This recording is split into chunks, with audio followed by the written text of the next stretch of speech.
76 Australian citizens and local support workers on Wednesday, while the first RAAF flight collected 26 people. Mr Morrison says despite assurances from the Taliban, the government is not taking any chances. The United States continues to engage directly with the Taliban about the arrangements that are in place over the course of this month that is enabling flights to go in and out of the airport. But we're dealing with the Taliban, so I'm not making any assumptions, and I'm moving as quickly and as safely as we possibly can to get as many people out as fast as we can.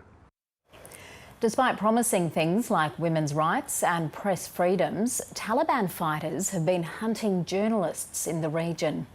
At least 3 Deutsche Welle journalists have had their homes raided, while the family of one reporter has been attacked, with one killed and another injured. For more, Deutsche Welle correspondent Clifford Coonan joins us now from Berlin.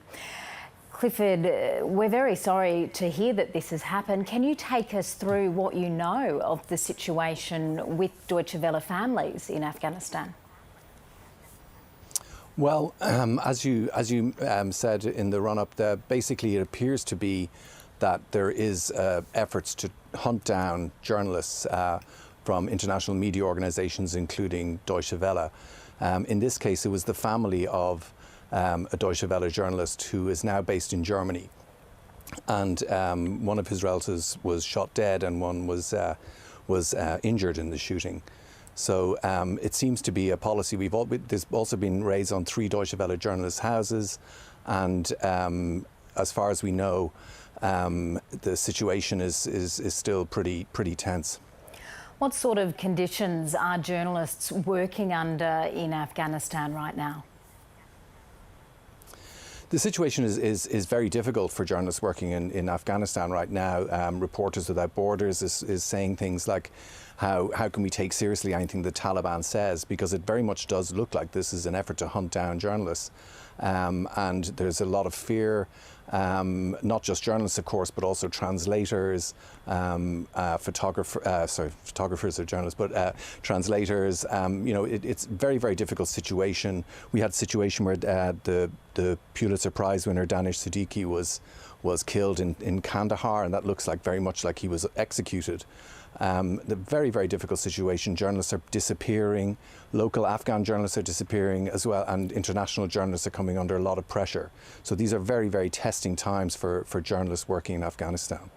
Has there been any response from the German government? Well, the German government, it's interesting, you know, the comparison with so many other governments. Everyone seems to have been caught by surprise, even though this was reasonably well flagged for many months. And so the focus now is on triage and trying to get people out. The government has committed to try and get people out, and it's getting planes into Kabul.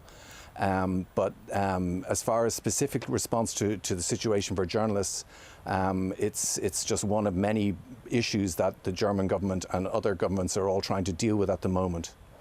Deutsche Welle correspondent Clifford Coonan in Berlin, thank you. Let's check the local weather forecast now. Here's Graham Creed.